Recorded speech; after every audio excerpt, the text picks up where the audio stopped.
Speaker sir, thank you for allowing me to speak on the President's address.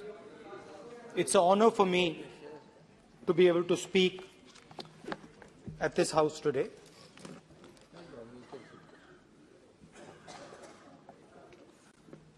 जैसे आप सबको मालूम है, पिछले 4 महीनों में हम भारत जोड़ो यात्रा कन्याकुमारी से लेकर कश्मीर तक हम पैदल चले।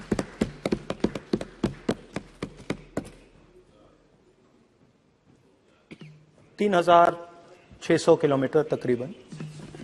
और इस यात्रा पे बहुत कुछ सीखने को मिला।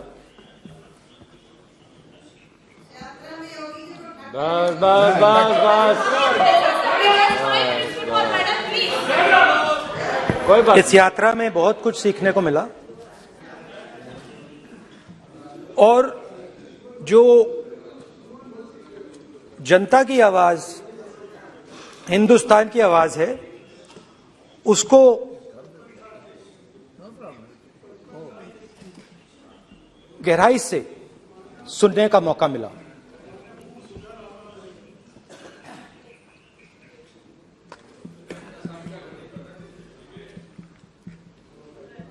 शुरुआत में, यात्रा की शुरुआत में मैंने सोचा था कि 3,500 किलोमीटर चलने हैं और मुश्किल है मगर किया जा सकता है।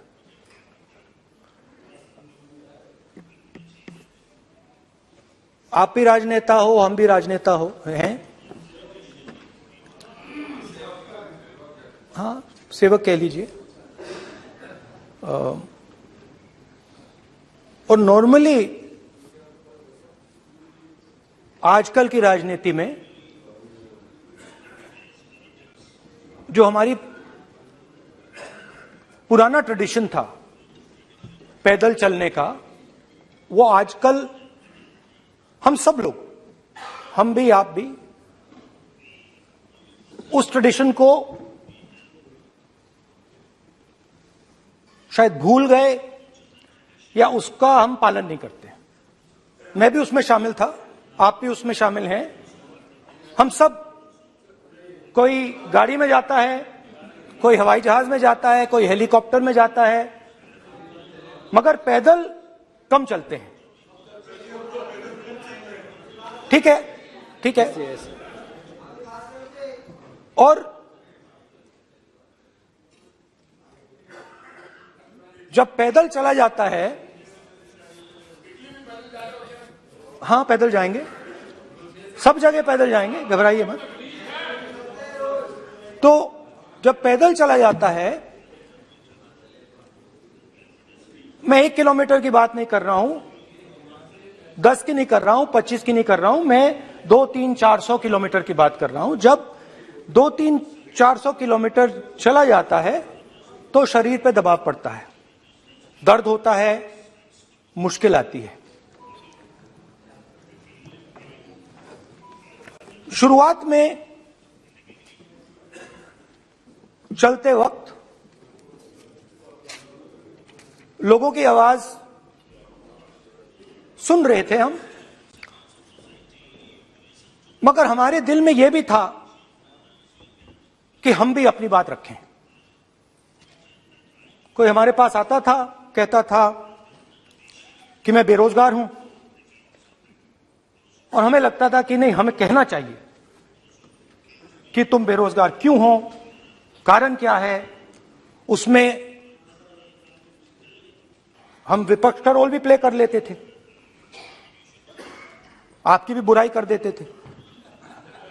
नहीं, वो तो है, वो भी करेंगे, हम भी करेंगे। मगर थोड़ी देर चलने के बाद एक बदलाव आया और जो हमारी आवाज थी, जो ये डिजायर था बोलने का कि भैया बेरोजगारी इसलिए इसलिए है, महंगाई इसलिए है, वो बिल्कुल बंद हो गई। क्योंकि हमने इतने लोगों से बात की, मतलब हजारों लोगों से बात की, बच्चों से, बुजुर्गों से, महिलाओं से, माताओं से, बहनों से, कि थोड़ी देर बाद ये बिल्कुल आवाज बंद हो गई। और फिर हम गहराई से, और मैं खुल के कह सकता हूं, मैंने तो अपनी जिंदगी में इस प्रकार से कभी पहले सुना ही नहीं था। क्योंकि हम सब में थोड़ा सा अहंकार होता है कि हम ही बता दें, अपनी बात रख दें।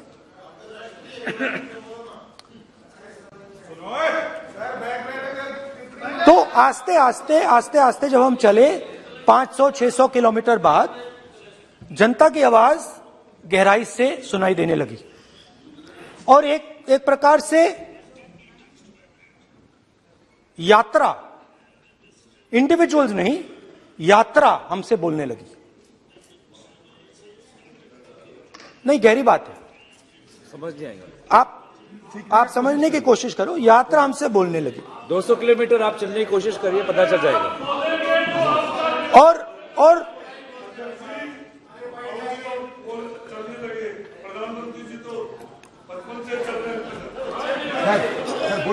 वो चाय बेचने इसलिए जाते थे। तो यात्रा बोलने लगी। कोई आता था, कहता था, युवक आता था, कहता था मैं बेरोजगार हूं। हम सवाल पूछते थे, क्या पढ़ा आपने? इंजीनियरिंग की, अब क्या करते हो? कोई कहता था मैं बेरोजगार हूं, कोई कहता था मैं उबर चलाता हूं, कोई कहता था मैं मजदूरी करता हूं। किसान आए हजारों। प्रधानमंत्री बीमा योजना की बात की कि हम पैसा भरते हैं, तूफान आता है, आंधी आती है, पैसा गायब हो जाता है।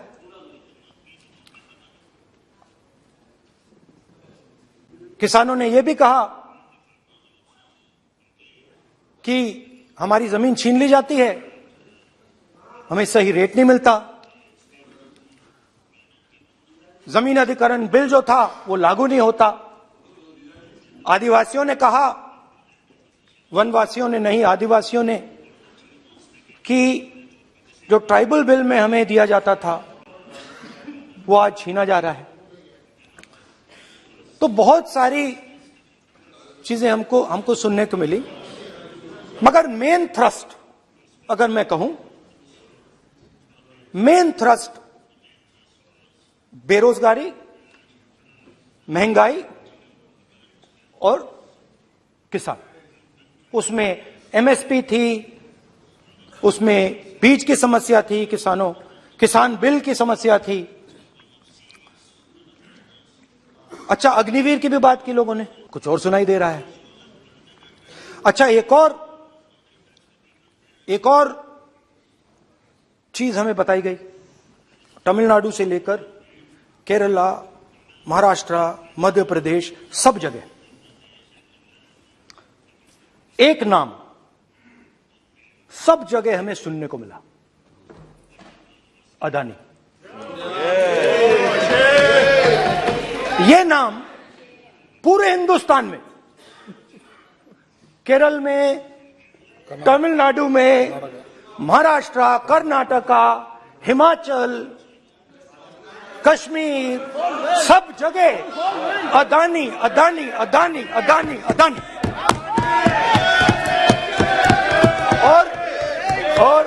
और ये नाम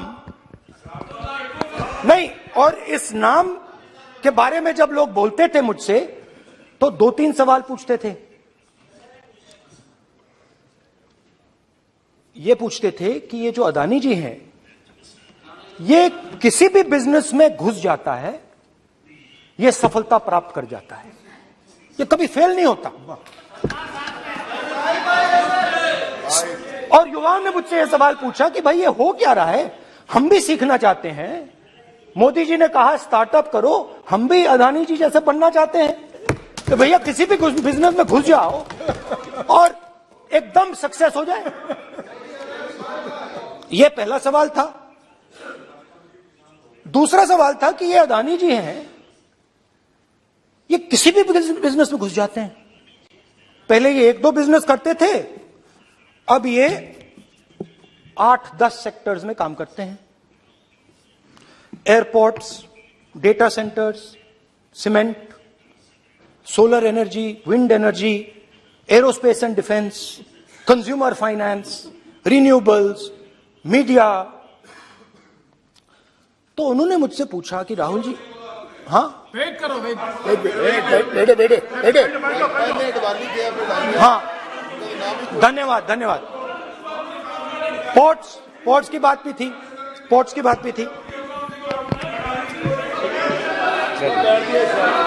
ये भी सवाल पूछा, कि भैया एक बात बताइए, राहुल जी बताइए हमें कि अदानी जी का जो नेटवर्थ है वो 3 साल के अंदर, 2014 से लेकर 2022 तक ये $8 बिलियन से $140 बिलियन कैसे हो गया? कैसे हुआ?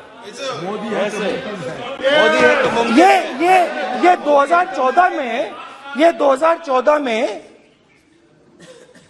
अगर आप दुनिया की, मुस्कुरा रहे हैं आप, बीजेपी में है ना आप, तो ये लिस्ट आती है, एक लिस्ट आती है दुनिया के सबसे अमीर लोगों की। इस पे ये 609 नंबर पे थे 14 में। 609 पीछे बिल्कुल। पता नहीं जादू हुआ, दूसरे नंबर पे पहुंच गए। मोदी है तो मुमकिन है।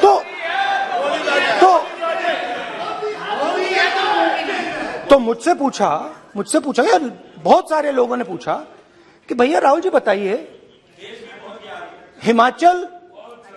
हिमाचल में सेब की बात होती है, अदानी जी। कश्मीर में सेब की बात होती है, अदानी जी। पोर्ट्स की बात होती है, अदानी जी। एयरपोर्ट्स की बात होती है, अदानी जी।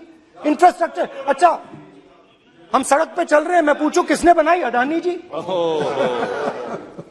तो लोगों ने यह भी पूछा कि राहुल जी, ये जो अदानी जी जो हैं, इनकी सफलता कैसे हुई? ये इतने बिजनेसेस में कैसे घुस गए? इतनी सफलता कैसे प्राप्त हुई? और सबसे जरूरी सवाल, इनका हिंदुस्तान के प्रधानमंत्री के साथ क्या रिश्ता है और कैसा रिश्ता है? देश जानना चाहता है, तो देश जानना चाहता है। ये देखिए रिश्ता, ये देख लीजिए। प्लीज पोस्टर माननीय सदस्य पब्लिक में सर, नहीं स्पीकर सर, वो फोटो है सर, वो पोस्टर नहीं है। आप वरिष्ठ सदस्य हैं, प्राइम मिनिस्टर की फोटो है सर, उसके नियम में बहुत नहीं है, उनका अच्छा चेहरा सदन ने दिख रहा नियम है। बनाया है। उनके वहां पे, उनके पीछे अदानी का लोगो है, अदानी जी के हवाई जहाज में घुस रहे हैं। तो मैंने सोचा कि आज के प्रेसिडेंट्स एड्रेस में मैं थोड़ा जो नरेंद्र मोदी जी का और अदानी जी का रिश्ता है उसके बारे में आपको थोड़ा बता देता हूं। प्लीज बताइए। तो वो आप बता देना।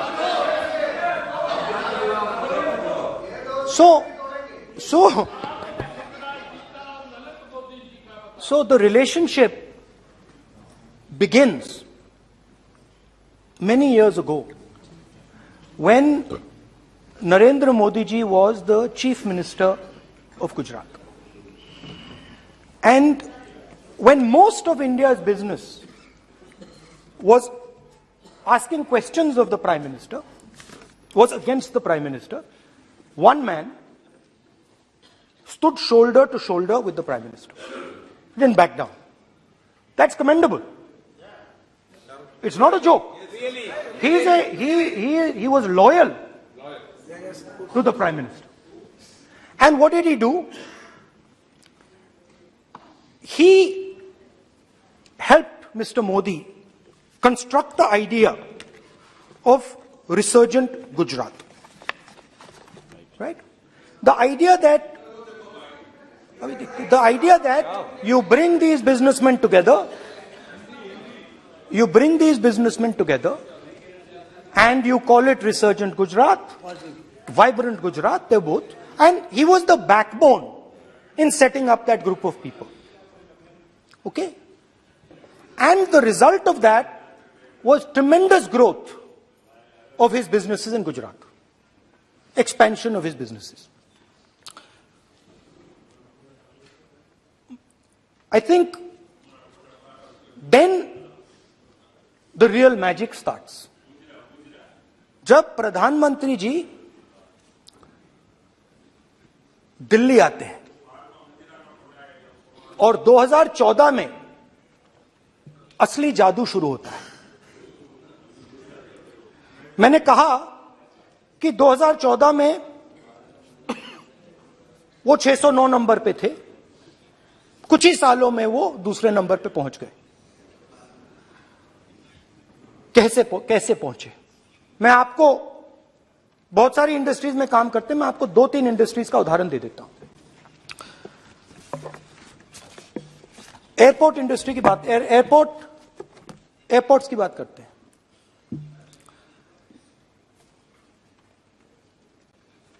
कुछ साल पहले सरकार ने हिंदुस्तान के एयरपोर्ट्स को डेवलप करने के लिए दिया।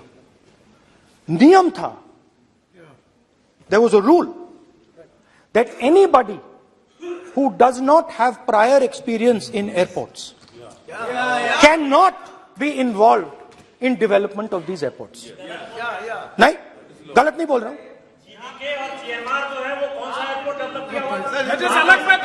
आप बैठ जाइए।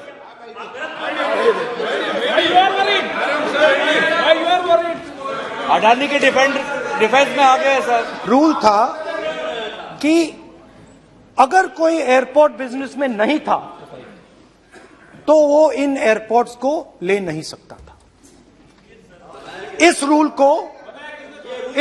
को हिंदुस्तान की सरकार ने बदला। किसी ने भी बनाया हो रूल था, किसी ने भी बनाया हो रूल था। रूल बनाया किसने बात नहीं है, रूल बदला किसने बात है। रूल बदला गया और किसके लिए किसने किया है,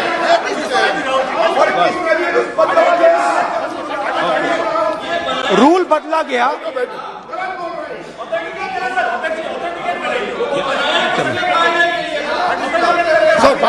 सर चलता रहेगा क्या सर? आप रूल को बदला गया। सर बोलने दीजिए। करना चाहिए सर, ऑथेंटिकेट करना चाहिए। चलिए तो ये रूल बदला गया। उस समय मीडिया में इसके बारे में चर्चा हुई थी। रूल बदला गया और अदानी जी को 6 एयरपोर्ट्स दिए गए। उसके बाद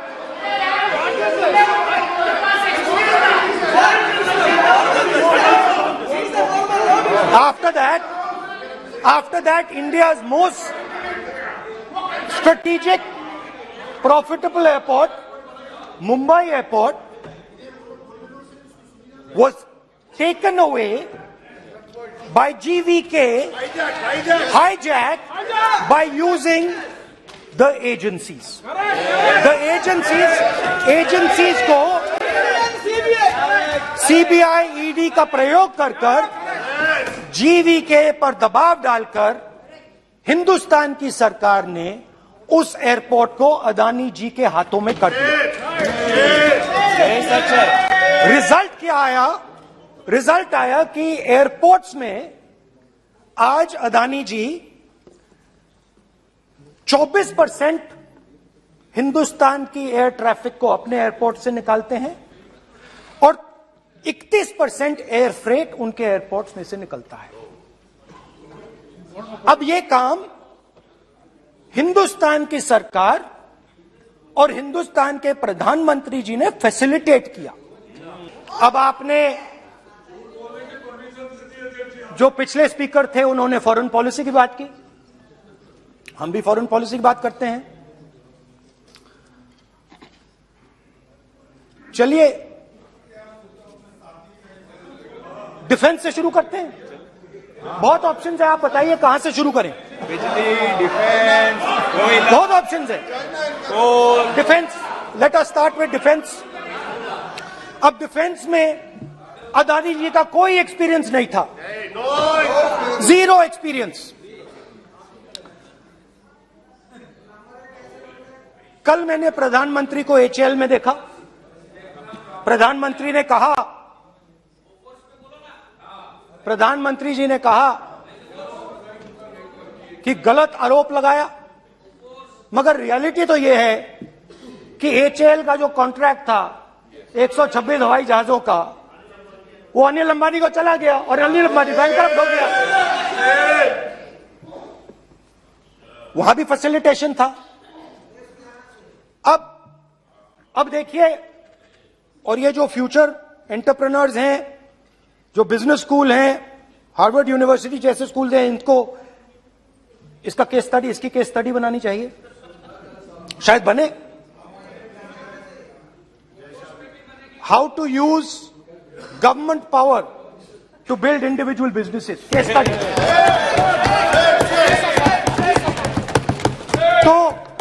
तो अब देखिए, अदानी जी की डिफेंस में इंटरेस्ट देखिए।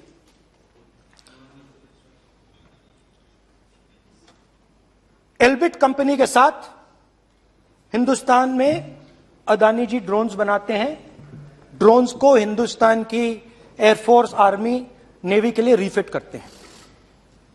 अदानी जी ने यह काम कभी नहीं किया है पहले।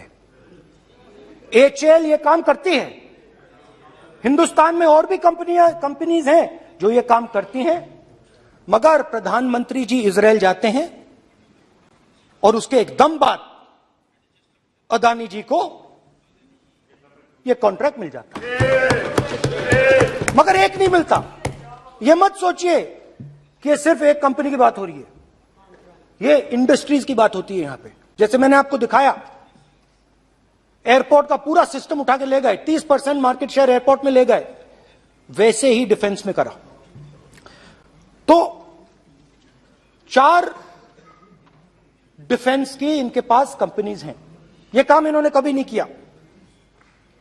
स्मॉल आर्म्स, जिसमें टवॉर है, जो हमारी स्पेशल फोर्सेस यूज करती है, आर्मी यूज करती है, जिसमें गलील स्नाइपर राइफल है, ये सब अदानी जी बनाते हैं। सीधा स्ट्रेट इजरायल में प्राइम मिनिस्टर जाते हैं, प्राइम मिनिस्टर के साथ वहां पे मतलब बीच में पैदल चलते हैं और फिर जादू से पीछे से इंडिया का फर्स्ट कॉम्प्रिहेंसिव एमआरओ मिल जाता है मेंटेनेंस के लिए, जहाजों के मेंटेनेंस के लिए। स्मॉल आर्म्स का बिजनेस मिल जाता है, इजरायली जो ड्रोन्स हैं उसका बिजनेस मिल जाता है। मतलब जो हिंदुस्तान और इजरायल का डिफेंस का रिश्ता है वो पूरा का पूरा अदानी जी के हाथ में चला जाता है, खत्म कहानी।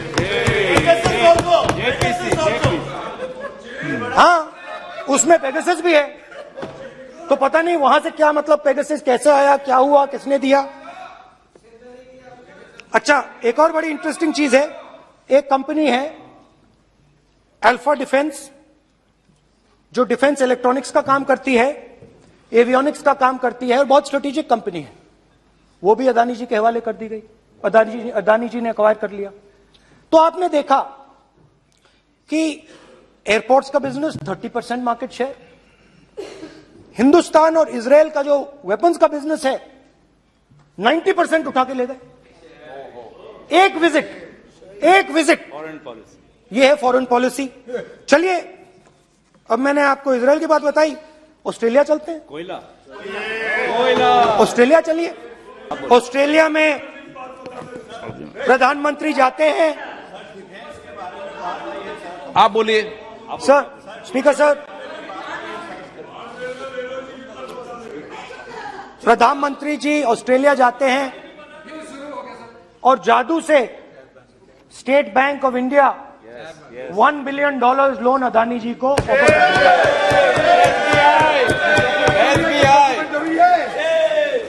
इसका भी डॉक्यूमेंट जरूरी है क्या बताओ? मोदी जी, आपका सरकार के पास है। Sadyr please. उसके बाद मैं उदाहरण दे रहा हूं, पूरी दुनिया में मोदी जी जाते हैं, घूमते हैं, तो मैं बता देता हूं क्या होता है वहां पे। बांग्लादेश में गए, हाँ काम पे ही जा रहे हैं, वही तो बोल रहा हूं, काम पे जा रहे हैं। बांग्लादेश जाते हैं, मोदी जी की पहली ट्रिप होती है बांग्लादेश में। वहां पे बांग्लादेश को इलेक्ट्रिसिटी बेचने का डिसीजन लिया जाता है।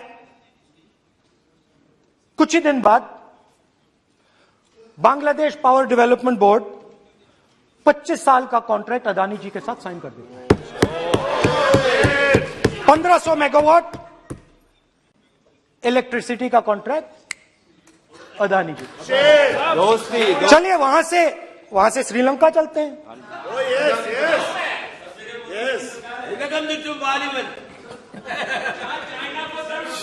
जून 2022 में chairman of Sri Lanka Ceylon electricity board MMC Fernando informed a parliamentary committee in Sri Lanka in open hearing that he was told by President Rajapaksa that PM Modi pressured him to give the wind power project directly to Mr. Adani.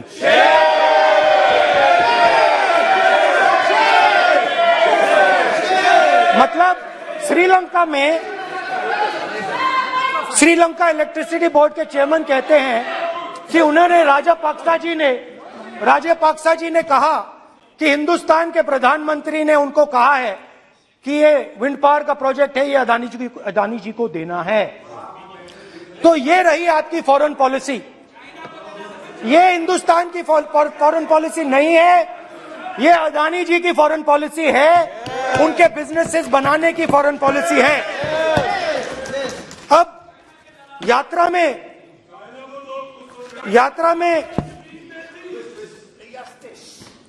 में मुझसे 2-3 और सवाल पूछे गए।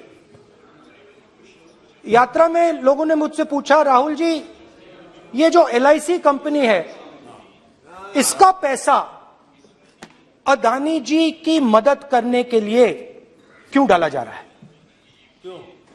उन्होंने यह भी पूछा कि अदानी जी के जो शेयर्स हैं बड़े वोलेटाइल हैं, उसमें LIC का पैसा क्यों डाला जा रहा है? तो मेरा कहना है कि एक सेकंड, मेरा कहना है कि अदानी जी की मदद प्रधानमंत्री जी और हिंदुस्तान की सरकार कैसे करती है? हजारों करोड़ रुपए हिंदुस्तान के public sector banks Adani ji को मिलता है। 27,000 करोड़ रुपए SBI, PNB 7,000 crore, bank of Baroda 5,500 crore, ये मैं लिस्ट चलती जाएगी।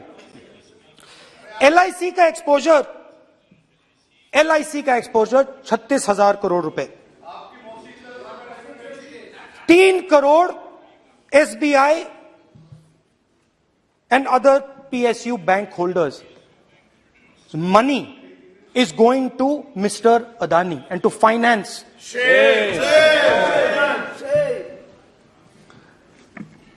Now, of course, there is another question. तो मदद कैसे हो रही है? हिंदुस्तान के पब्लिक सेक्टर बैंक्स का पैसा, LIC का पैसा नरेंद्र मोदी जी, अदानी जी को दिया जा रहा है। अगर कोई सामने खड़ा हो जाता है, जैसे जीवी के लोग खड़े हुए, ED, CBI एजेंसीज आ जाती हैं, उनको परे कर देती हैं। तेलंगाना में भी एक पोर्ट का उदाहरण था, मगर मेन सवाल और सबसे इंटरेस्टिंग सवाल दूसरा है। कुछ दिन पहले ये हिंडनबर्ग रिपोर्ट आई, उसमें लिखा था कि अदानी जी की हिंदुस्तान के बाहर शेल कंपनीज हैं। ये जो शेल कंपनीज हैं, सबसे पहला सवाल है, ये हैं किसकी? ये किसकी है मॉरिशस में जो शेल कंपनीज हैं? और ये जो हजारों करोड़ रुपया ये शेल कंपनीज हिंदुस्तान में भेज रही हैं, ये किसका पैसा है? और क्या ये काम अदानी जी फ्री में कर रहे हैं? अब मैं ये सवाल क्यों पूछ रहा हूं? क्योंकि अदानी जी स्ट्रेटेजिक बिजनेसेस में काम करते हैं। अदानी जी हिंदुस्तान के पोर्ट्स को डोमिनेट करते हैं। अदानी जी हिंदुस्तान के एयरपोर्ट्स को डोमिनेट करते हैं। और जैसे मैंने कहा, अदानी जी हिंदुस्तान की डिफेंस इंडस्ट्री में बहुत जरूरी रोल प्ले करते हैं। तो मेरा पहला एक छोटा सा सवाल है कि जो शेल कंपनीज हैं, इनके बारे में हिंदुस्तान की सरकार ने कोई सवाल नहीं उठाए कि ये कौन लोग हैं, ये किनकी कंपनीज हैं? ये स्ट्रेटेजिक मामला है, पोर्ट्स का मामला है, एयरपोर्ट्स का मामला है, डिफेंस का मामला है, और जो कंपनी इन स्ट्रेटेजिक एरियाज में काम कर रही है उनके बारे में आपको मालूम ही नहीं। ये नेशनल सिक्योरिटी का मुद्दा है, आपको मालूम ही नहीं कि ये शेल कंपनीज किसकी हैं, कितना पैसा आ रहा है, किसका पैसा आ रहा है। तो एक बहुत बड़ा सवाल है, ये पैसा किसका है, ये शेल कंपनीज किसकी हैं, और ये हिंदुस्तान की सरकार की जिम्मेदारी है ये पता लगाना ये किसकी शेल कंपनीज है और ये किसका पैसा अंदर आ रहा है।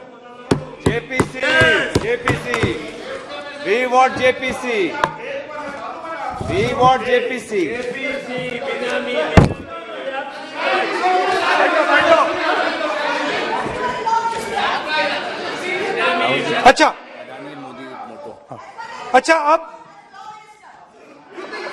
अच्छा अब चलिए छोटा सा बजट के बारे में बता देता हूं। 2022 में अदानी जी अनाउंस करते हैं कि वो $50 बिलियन इन्वेस्ट करेंगे to build the world's largest green hydrogen ecosystem. और इस बजट में बीजेपी की सरकार निर्मला सीतारमण जी कहती हैं हम ग्रीन हाइड्रोजन के लिए बहुत ह्यूज इंसेंटिव्स देंगे, 19,700 करोड़ रुपए हम ग्रीन हाइड्रोजन के लिए देंगे, मतलब अदानी जी को देंगे। जुगलबंदी बजट में अदानी जी के लिए 50 नए airport, coastal shipping, horticulture, grain storage, ये सब काम आप कर रहे हैं। तो मेरे सिर्फ कल प्रधानमंत्री जी कल भाषण देंगे, मेरे उनसे 2-3 छोटे से सवाल हैं। मेरा प्रधानमंत्री जी से 2-3 सवाल हैं।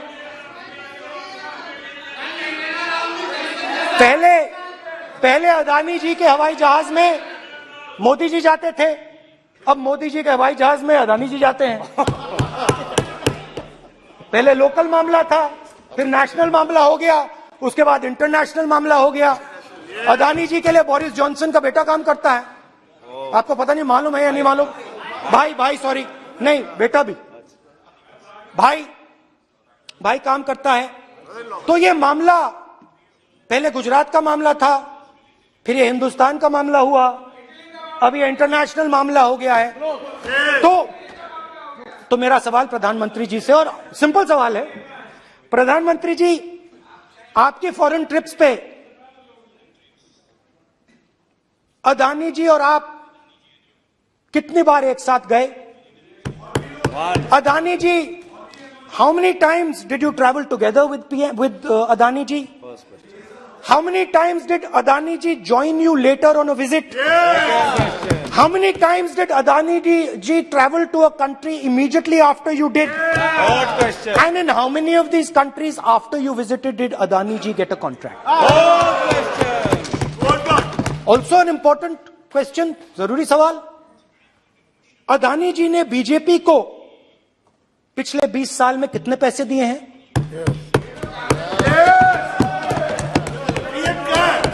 इलेक्टोरल बॉन्ड्स में कितना पैसा दिया है? मैंने आज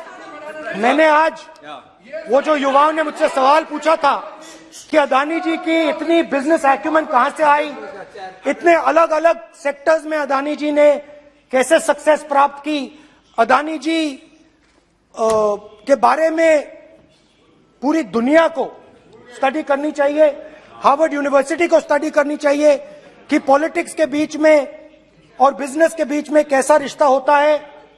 India is a case study and prime minister Narendra Modi should be given a gold medal in this. Now बहुत अच्छी तरह बीजेपी के जो पिछले स्पीकर थे उन्होंने मेरे भाषण को इंकैप्सुलेट किया मेरे लिए. बहुत अच्छी तरह आपने जो मैं सोच रहा था आपने उससे और भी अच्छी तरीके से बोल दिया. Coming together is a beginning, keeping together is progress, working together is success. Adani ji and Narendra Modi ji, thank you.